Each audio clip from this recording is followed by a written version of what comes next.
Дайте пацанам посчитать потери. Самонали погибает на сцене. Снова один, прогуляюсь без тени. Заливаю один поцелуй на шее. Как толпа, правда назад, черный каскад. Вижу твой взгляд в стене. Hello students, कैसे हो आप सभी लोग। मैं ललित सर स्वागत करता हूं आपका मेरे इस YouTube channel power of physics bye Lalit sir में। प्यारे बच्चों, अपना इससे पहले वाले वीडियो में 7.9 और 7.10 वाला क्वेश्चन कंप्लीट हो चुका था। आज अपन इस वीडियो में इस चैप्टर का सुपड़ा साफ यानी कि लास्ट क्वेश्चन जो थोड़ा बड़ा भी है ना, इसलिए केवल सिंगल क्वेश्चन लेकर आया हूं। क्वेश्चन नंबर 7.11 अपन आज इस वीडियो में कंप्लीट करने वाले हैं। ठीक है, चलो तो क्वेश्चन नंबर, सभी बच्चे देखिए, क्वेश्चन नंबर 7.11 एनसीईआरटी का लास्ट क्वेश्चन है। थोड़ा सा बेटा ध्यान दें क्वेश्चन पे। क्वेश्चन बहुत अच्छा है, समझना पड़ेगा, है ना। क्वेश्चन इजी है, बस कैलकुलेशन थोड़ी सी बड़ी है, तो अपन डायरेक्ट वे में तो वैसे लिख ही लेंगे। देखो, चित्र में एक श्रेणीबद्ध एलसीआर परिपथ दिखलाया गया है। हाँ बेटा, चित्र में एक श्रेणीबद्ध एलसीआर परिपथ दिखलाया है। अब श्रेणीबद्ध एलसीआर परिपथ, तो इसका मतलब क्या दिया गया है, जो दिया गया है वो देखो। एलसीआर परिपथ में वैल्यू तो दी होगी। एल का मान कितना दिया है बेटा, 5 हेनरी। कितना दिया है, 5 हेनरी। और विभव कितना है, 230 वोल्ट। तो वी आरएमएस का मान कितना है बेटा, वी आरएमएस का मान है अपने पास कितना, 230 वोल्ट। अच्छा, उसके बाद सी का मान कितना है, 80 माइक्रोफेरड। कितना है बेटा सी का मान, 80 माइक्रोफेरड का मतलब 80 गुणा 10 की घात -6 फेरड, ये सी का मान है। और इसके बाद आर का मान, प्रतिरोध का मान कितना है, 40 ओम, ये प्रतिरोध का मान है। ठीक है, अब क्या अपन को ज्ञात करना है, उसकी अगर अपन बात करें तो कैसे करेंगे, देखो यहां पे अपन ज्ञात करना है, एक एक चीज को ज्ञात करेंगे, क्योंकि अगर पॉइंटों में लिखूंगा तो स्पेस ज्यादा कवर करेगी। तो एक एक चीज को, जिसको अपन को ज्ञात करना है उस चीज को मैं यहां से डायरेक्ट क्लियर करता जा रहा हूं। ठीक है, चलो तो फर्स्ट वाला अपना जो है क्या बोल रहा है, स्रोत की आवृत्ति निकालिए जो परिपथ में अनुनाद उत्पन्न करे, है ना। आवृत्ति अपन को निकालनी है स्रोत की, तो अपन दो तरीके की आवृत्ति निकालेंगे। यहाँ पे सबसे पहले आपको पता है, ये सबको पता है ना भाई अपने पास, हाँ भाई, फ्रीक्वेंसी आवृत्ति, अनुनादी आवृत्ति क्या होती है, जो आवृत्ति अपन को निकालनी है तो सबसे पहले निकालनी है स्रोत की आवृत्ति निकालिए। तो आवृत्ति का फॉर्मूला क्या होता है, रेजोनेंस फ्रीक्वेंसी। बताओ, 1/√LC होता है कि नहीं होता, 1/√LC। लेकिन क्या 2π√LC, यहाँ पे 2π भी आता है। ये कैसे आता है, देखो मैं आपको बताता हूं। ये वाला फॉर्मूला कैसे निकल के आया, ओमेगा आर बराबर 1/√LC। फिर ओमेगा आर की जगह हमने क्या पुट करा, 2πfr पुट करा। एफआर निकालना है तो 2π का भाग देना पड़ेगा कि देना पड़ेगा, देना पड़ेगा ना। हाँ, तो अपने पास क्या है, अपन को ये वैल्यू निकालनी पड़ेगी। तो अपने पास इधर देखो एफआर अपन को निकालना है, तो 1/2π की वैल्यू 2 गुणा 3.14 इंटू √LC। अच्छा, एल का मान कितना बेटा, 5। ठीक है, और सी का मान कितना है, 80 माइक्रोफेरड, यानी कि 80 गुणा 10 की घात -6। कहानी समझ आ रही है। चलो, तो इस पे आधारित हम निकालेंगे अनुनादी आवृत्ति। तो निकाल सकते हैं 1/2 गुणा 3.14, 80, 8 पंजे 40, 400 का अंडर रूट निकालोगे कितना आएगा, 20।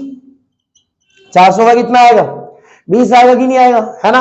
और 10 की घात -6 का 10 की घात -3, पूरे को सोल्व करोगे तो आपकी जो अनुनादी आवृत्ति आएगी वो आएगी 7.95 हर्ट्ज। कैलकुलेशन अपन ने डायरेक्ट ली है, क्या आएगी बेटा, 7.95 हर्ट्ज, ये इसकी आवृत्ति आ चुकी है। अच्छा, दूसरा क्या बोल रहा है, परिपथ की प्रतिबाधा और अनुनादी आवृत्ति पर धारा निकालिए। परिपथ की प्रतिबाधा और अनुनादी आवृत्ति पर धारा। तो सबसे पहले सेकंड वाला, सेकंड में भी फर्स्ट पॉइंट क्या पूछ रहा है, प्रतिबाधा। अब प्रतिबाधा का सूत्र आप सभी ने पढ़ा हुआ है, ठीक है, क्या पढ़ा हुआ है, Z बराबर √R² plus XL minus XC का होल स्क्वायर। अब अनुनादी आवृत्ति वाली कंडीशन में XL और XC क्या होंगे, बराबर, तो इन दोनों का डिफरेंस 0। तो Z किसके बराबर होगा, R के, और R का मान कितना है यहाँ पे 40 ओम, इसलिए Z का मान भी कितना आ जाएगा बेटा, 40 ओम आ जाएगा। ठीक है, तो ये तो निकल गई प्रतिबाधा। अब निकालेंगे धारा। धारा कैसे निकालते हैं? सिंपल तरीका, I बराबर V अपॉन R। R प्रतिरोध होता है, मैंने बोला था प्रतिबाधा प्रतिरोध की बात ही काम कर सकती है, तो I बराबर V अपॉन R होता है कि नहीं होता बेटा? I बराबर V अपॉन R, तो V अपॉन R की जगह अपन क्या लिखेंगे बताओ? यहां पे V अपॉन Z लिख सकते हैं, सिंपल है। तो I बराबर V का मान कितना है? हाँ भाई, VRMS देखना है। देखो क्वेश्चन में देखो भाई, VRMS कितना गिवन है? 230 वोल्ट। यहाँ पे VRMS लिख दो चलेगा, 230 वोल्ट बट जेड अपने पास कितना है? 40। अब 4 छिक्की 24 है ना, मतलब 6 बार से तो अपने पास कम जा रहा होगा, बस 6 बार तो नहीं जा रहा, ये जा रहा है 5.75। 0 से 0 घट गया, 23 के अंदर 4 का भाग दोगे 5.75 एम्पियर, ये अपने पास धारा हो गई। 2 क्वेश्चन हो गए। अब तीसरा भी पूछ रहा है। तीसरा क्या कह रहा है? परिपथ के तीनों अवयवों के सिरों पर विभव पात आरएमएस को मान को निकालिए, ठीक है, और ये भी दिखलाइए कि अनुनादी आवृत्ति पर एलसी संयोग के सिरों पर विभव पात 0 है, यानी कि प्रतिरोधों के सिरों पर आर, एल के सिरों पर और सी के सिरों पर अपन को आरएमएस वाली वैल्यू निकाल के दिखानी है, यानी कि अपन को क्या निकालना है? सिंपल विभव पात निकालना है। तो अब अपन को निकालना है विभव पतन या विभव पात बोल दे, कोई दिक्कत नहीं। तो विभव पात निकालने के लिए पहला निकालना है आर के सिरों पर। अब आर के सिरों पर कैसे निकालेंगे? चलो लगाओ दिमाग। V बराबर आई आर, तो अपने पास V बराबर क्या हो जाएगा? I R M S into R. V बराबर आई आर एम एस कितना? 5.75। आर कितना है बेटा? आर अपने पास है 40 ओम, तो 5.75 को 40 से जनरली मल्टीप्लाई कर लो, क्या आ जाएगा भाई अपने पास? देखो, हाँ भाई अपने पास आ जाएगा 230 वोल्ट। क्या आ जाएगा बेटा बताओ? 230 वोल्ट। यहां तक कोई डाउट है क्या? बताओ, नहीं है ना? चलो अब आगे आ जाए अपन।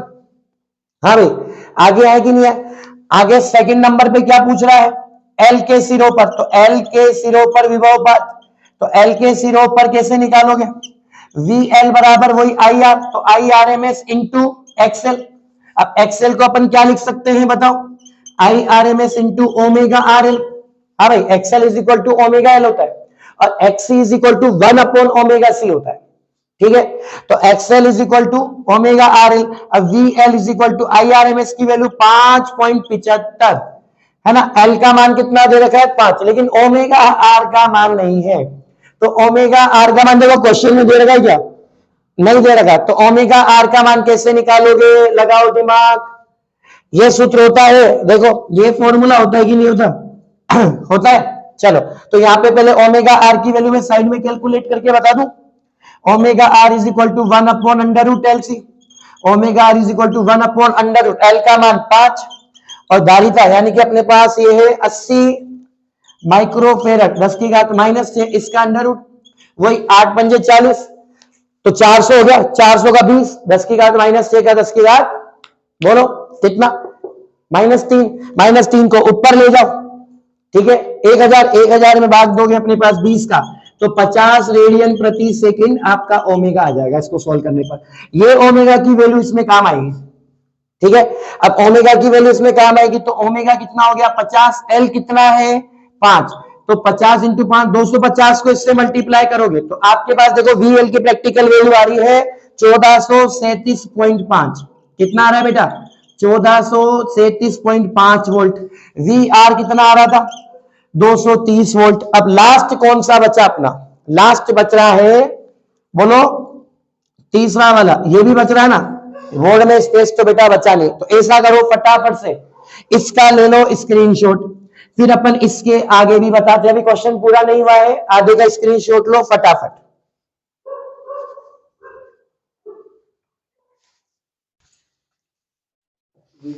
हाँ हाँ बेटा देखो, अब अपने पास सेकंड वाला भी कंप्लीट हो गया, ले लिया स्क्रीनशॉट सबने। थर्ड वाला भी चल रहा था। विभव पतन अपन किस पे निकाल चुके हैं? वी आर निकाल चुके हैं, वी एल निकाल चुके हैं। तो भैया थर्ड वाला पॉइंट है, मतलब आपको क्या निकालना है? V C. तो V बराबर आई आर होता है, तो I R M S into R की जगह एक्स सी, क्योंकि हम जानते हैं एक्स सी बराबर क्या होता है? 1 अपॉन ओमेगा सी, और अनुनादी आवृत्ति के रूप में निकालोगे तो 1 अपॉन ओमेगा आर सी। तो क्या हो जाएगा बेटा?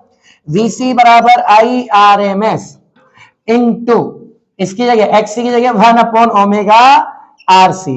चलो भाई, ओमेगा आर का मान 50, आई का मान कितना आया था 5.75 है ना, ओमेगा आर का मान 50।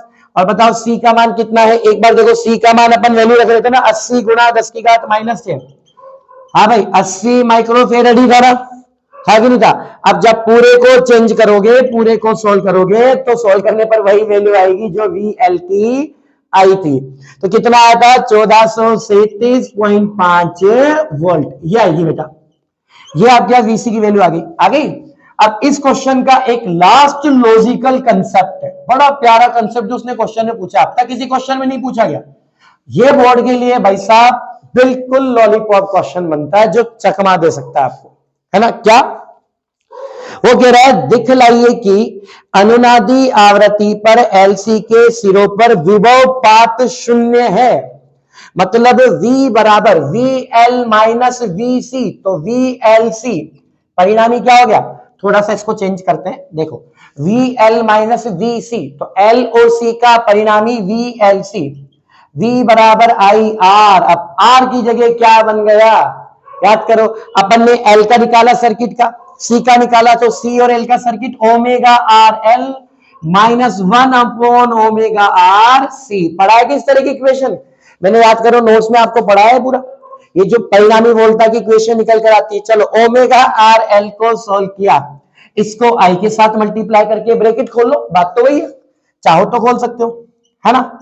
तो कितना हो जाएगा, देखो IRMS into omega RL minus इसका ब्रैकेट इसके साथ खोलो, IRMS इंटू 1/ओमेगा RC। तो इसकी वैल्यू कितनी आई 1437.5 वोल्ट, इसकी वैल्यू भी कितनी आ रही है 1437.5 वोल्ट। तो कैंसिल हो गया ना, मतलब परिणामी वोल्टता क्या दिखलानी है कि इसका जो विभव पात है वो कितना है बेटा, शून्य है। आ गया कि नहीं आ गया, तो इसका विभव पात शून्य होता है, ये अपन ने सिद्ध कर दिया, ठीक है।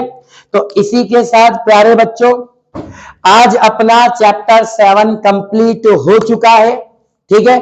तो बेटा थोड़ा सा क्या है, चैप्टर कॉम्प्लिकेटेड था, इसलिए 2-2, 3-3 क्वेश्चन के सेट डाले, कोशिश करेंगे कि लॉन्ग वीडियो भी डाले, जिससे बच्चे का एक बार में 1 शॉट में चीजें क्लियर होने की कोशिश रहेगी, ठीक है। चलो तो सभी बच्चों को बाय बाय, है ना, जय हिंद जय भारत। चलते हैं, मिलेंगे एड चैप्टर में अगले वीडियो के साथ।